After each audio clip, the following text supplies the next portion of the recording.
La présentation officielle du memento de connaissances juridiques de base pour le soldataire est faite ce 9 octobre 2024 au ministère de la Défense par le colonel magistrat Louis-Marie Assé, conseiller juridique du chef d'état-major des armées. Ce document traduit la volonté du top management des forces de défense camerounaises à mettre à la disposition du soldat camerounais les outils lui permettant d'être efficace et professionnel sur le terrain. C'est tout le sens du décret du 7 juillet 2007 évoqué dans la genèse de ce memento.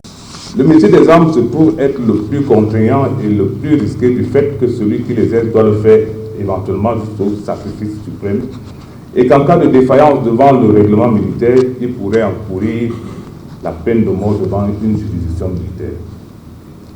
Le cas échéant, en opération, il pourrait contribuer à la constitution d'un dossier judiciaire en posant des gestes visant à faciliter l'action judiciaire qui suivra son action militaire. Fort de ce constat, l'état-major a proposé et obtenu du haut commandement que soit engagé un processus d'ouverture des éléments de force de troisième catégorie vers les disciplines juridiques, notamment celles en rapport avec leur métier, d'où le présent memento de connaissances juridiques basiques du soldataire elle-même. Ce document de chevet pour soldats est subdivisé en 5 chapitres essentiels. Le memento se présente en 5 chapitres. Il y a d'abord la constitution du Cameroun, parce que le militaire est appelé à défendre d'abord le pays, et le pays c'est la constitution. Et ensuite la loi qui porte code de justice militaire.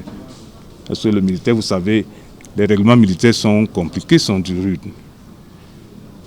Pour avoir violé un règlement, on peut se retrouver en train d'être condamné à une peine de mort.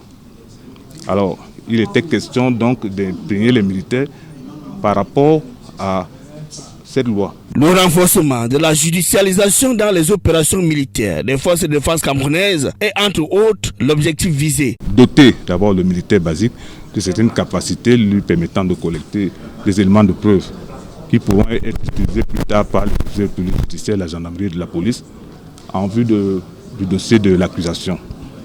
Ensuite, donner donc à la justice militaire ces éléments solides.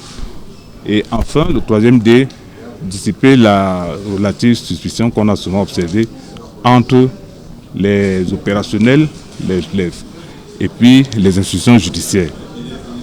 Il s'agit en fait de renforcer la cohérence entre deux maillons dans la lutte contre le terrorisme et le grand banditisme. Également, le contenu a pour finalité d'éviter certaines dérives aux soldats dans la manipulation des armes. Le prévenir de façon à ce que, éventuellement, il y ait moins d'exactions. Parce que le militaire, sachant ce qu'il attendrait, il se comporterait de façon plus honorable. Il y a ensuite la législation sur les armes, parce que c'est le métier des armes.